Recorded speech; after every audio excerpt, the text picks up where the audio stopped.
Ah, thanks for activating me, Master. Which simulated universe will you enter today? Earth 1942. Merging with simulator in 3, 2, 1. Do you mind if I record you for my vidcast, data stream? My data stream, it goes out to everyone in the system. It goes into space. Sure. Okay, great. Jack, thank you so much for coming on the show. It's so great to see you. I like hanging out with you. I love hanging out with you. It is mind-blowing. Literally mind-blowing. You are one of my teachers. I consider you one of my teachers in this incarnation. I feel I must have really incredible karma that I get to actually have these conversations with you. So thank you for spending this time with me. I'm gonna stammer for a second because my brain is processing. Good. You are the coolest person. You know, you've made me cry more than almost anyone I've ever met on Earth, and it's these retreats. You just opened me up, and I remember the first time in Hawaii. The first time I saw you talk, it was honestly within 3 minutes of you getting on stage. I don't know what it is you're doing. It feels to me that there's more than what you're doing that's just saying words. It feels like the words are encapsulating a kind of energy that you're putting out. But these guided meditations that you've led me through are so powerful. And I was wondering if we could do a guided meditation for everybody. We could, of course, but I want to say something about the tears. Because there are the tears when we feel sorry for ourselves, or there's the tears of, regret, or loss. There's another kind of tears, which are called the tears of the way, with a capital W. Like the way, like the Tao. And there's something that happens when you hear something and it resonates with your heart. Somebody's reading a passage from, some beautiful poet or sacred literature, or you hear a piece of music, and you almost could weep because you remember, oh my God, human incarnation, it's tough, but God, I love it, and then I love this, and it just reminds you, to awaken and to be here. And that's what meditation is about. It's to allow you to listen to the goodness and the depth of compassion that is innate to you as a being. You don't really want to suffer. And, when you were a child, you wanted to be free. There's this sense of newness and freedom of spirit. And you want that for others.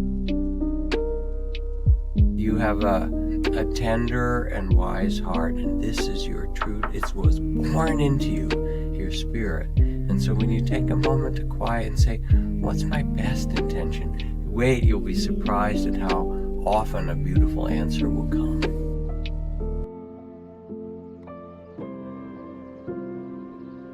That's the other thing I love about you and Ram Dass and all these people that I've come in contact with who have this glow, is that you guys really don't hit anybody over the head with anything. Not very interesting to do that. No, instead of being careful, be big, be generous, be full of love, and grow up in a good way. I mean, stay young in spirit and so forth, but let your heart be the place of wisdom and compassion that it is. Own it. Dance with it. Get out there. I'll try. Those of you who are listening, no matter what your orientation or gender or race or caste or ability or capacity or age, the gate is open.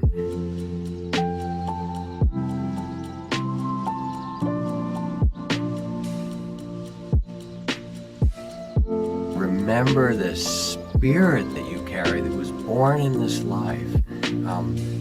That your original dignity and beauty. This is really what we're talking to. Live in the timeless present, because there's no other place. And yes, we can think about past and future and plan it, but where we are is now, and who we are is now, and we get to start over and over each moment. And so the invitation is to come into the timeless reality of the present. The thing is that you who are listening, you know, your heart really knows what's wise. You know what's beautiful, what's compassionate.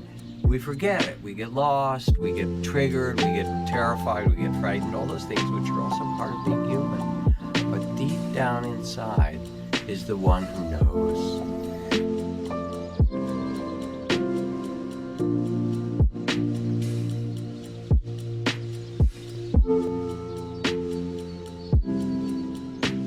A big part of what certain people experience in their meditation when they come is the necessary healing of trauma that we carry as human beings.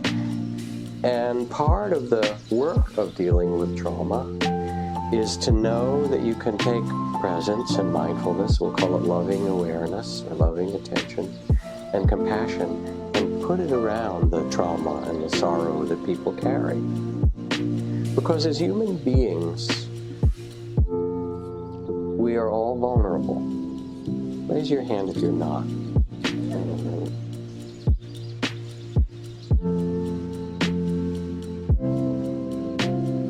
It seems that although we thought ourselves permanent, we are not. Although we thought ourselves settled, we are not. Although we thought we would last forever, we will not. That's a little troubling, isn't it? And yet, there's something in it that rings to the place of knowing in us that rings obvious and deeply true.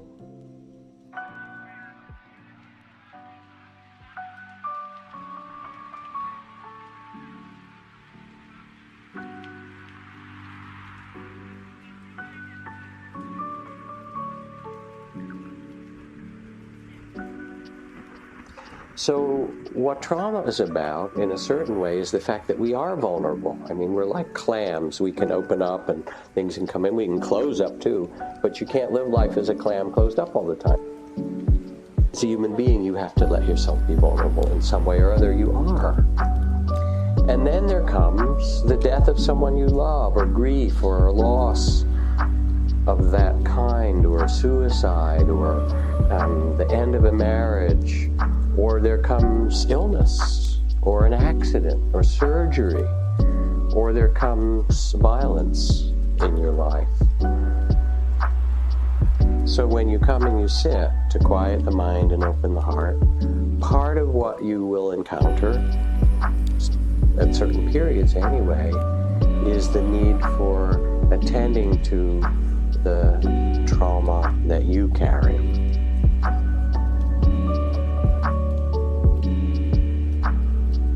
Can you meet the trauma with tenderness and courage? Because that's the way it's healed.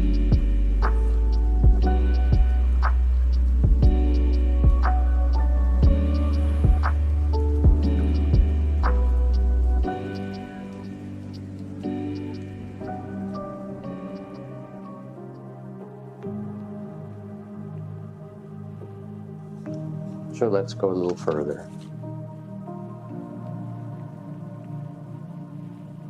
Find stability first. And you can find it in your body by doing the breath until you quiet down a bit. Or you find it by feeling in your posture where your feet touch the floor. Or you look and see where in your body you feel the greatest sense of safety and stability and presence. And let that begin to be a refuge.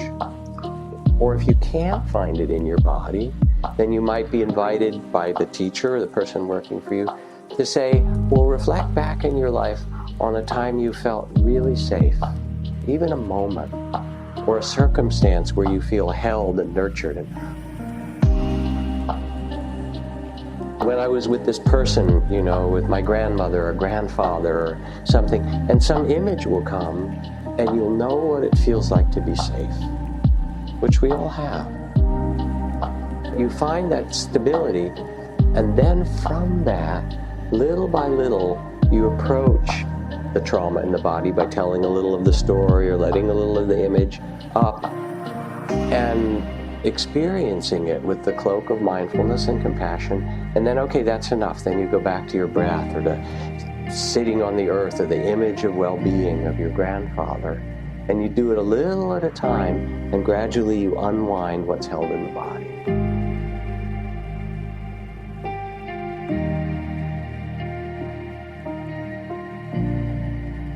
Does this make sense to you?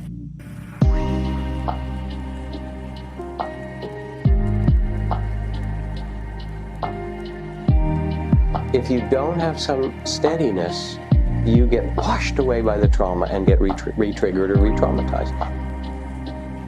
So you try and sit, and what happens is all the fight, flight, or freeze comes back again, and you just experience the suffering of it. Wow. You know, that opens up an interesting topic for discussion. When you open your psyche, you find everything. You find joy and sorrow, you find the demons and the dragons and, you know, the celestial beings, and all those channels are available because that's part of consciousness. I said, so don't worry about it. You're letting go of things, and as you do, you feel like you're dying sometimes, and that's natural.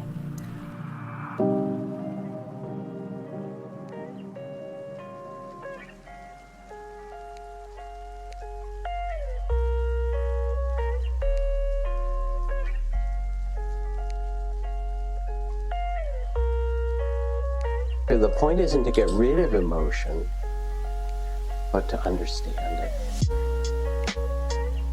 What I find in working with people is that cloak of mindfulness and compassion begins to give people the capacity to first recognize what they feel, because a lot of times people don't even know what they're feeling, as I didn't in my family. And then when you do know what you're feeling, well, it terrifies me. You know, what will I do with this? Nothing. You don't have to do anything with it yet. You have to bear it first. You have to open the window of tolerance so that it's possible to actually be a fully feeling human being. And then you begin to have a choice of which desires to follow, or whether to act on that fear or anger, or just to say, oh, this is the pain that I carry, but I don't have to, you know, repeat that in some way. So the release of trauma requires a learning of the vocabulary of your own emotions and the capacity to be present for them. And that comes through mindfulness, and it comes through compassion.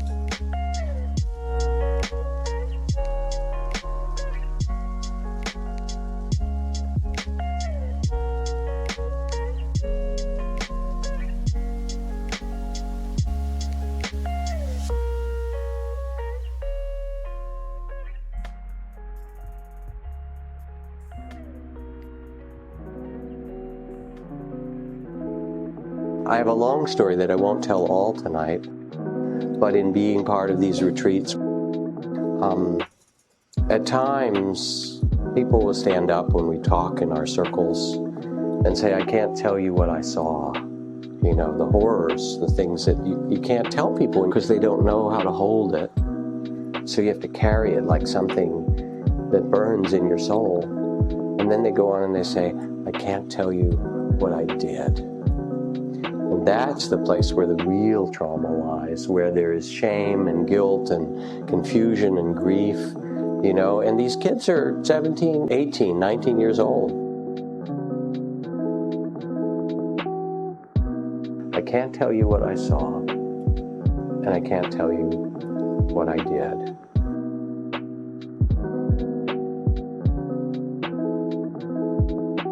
These retreats make a safe place with ritual and mythology and the stories of warriors coming back, and you begin to hear the necessity of healing that warriors have gone through for ages. It makes a safe enough environment that the stories that have etched themselves into the souls of these people can be given voice to and listened, and then they can be welcomed back, because they're not here until they can tell that story. Does this make sense to you? The trauma doesn't just get healed by yourself.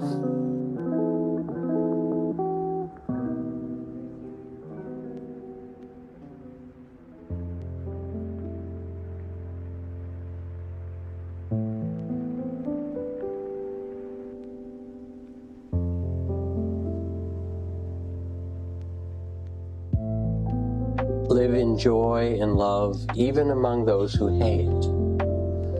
Live in joy and health even among the afflicted. Live in joy and peace even among the troubled. Look within, be still. Free from fear and confusion and attachment, know the sweet joy of living in the way. And the way is, of course, the way of compassion and presence and mindfulness. So this is an instruction. And what it says is, even though there is suffering, it need not limit you. They can put your body in prison, but no one can imprison your spirit. This is the instruction to say, yes, there is trauma. Yes, there is suffering. But don't be so loyal to your suffering as to take that to be who you are. So who are we really?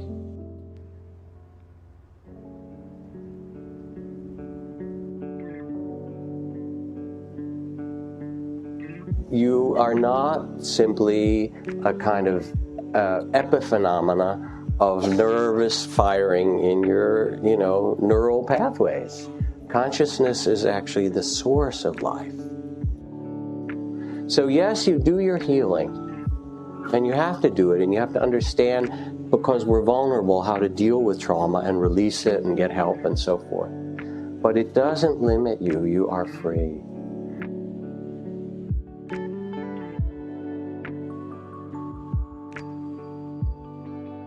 O nobly born, you with a tender and magnificent heart. Be courageous. It's never too late to do it. It's fabulous. You can start right now. You can awaken to the mystery of this life. You can be more present. You can offer your love and the best of yourself and this free heart, no matter what the circumstances are. This is your birthright. O nobly born, you are the sons and daughters of the awakened ones. This is yours. And when we meditate or practice, it's not to become, again, some grim duty or some kind of self-improvement project.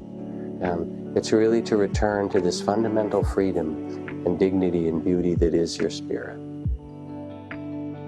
It's great. Thank you so much, Jack. Thank you for your time. It's so cool that you spend this time. It's a pleasure. I hope this is of service to the people who listen. Hi out there. And hi, Mom. She's actually died, so I'm talking to her spirit, but you know how they do it on television. Yeah. Hi, Mom and Dad. Wherever you are, Mom, and wherever everybody's mom is, and whether they were, the best moms or difficult moms, still we make a bow to Mother Earth and to all that's bringing life back alive generation after generation. And let's do something cool with it. It's time. Let's do it.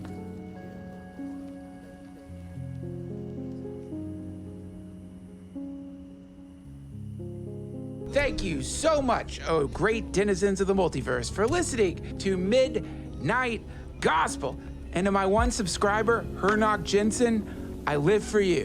You're the reason I wake up in the morning with a smile on my face. So keep listening, Hernog.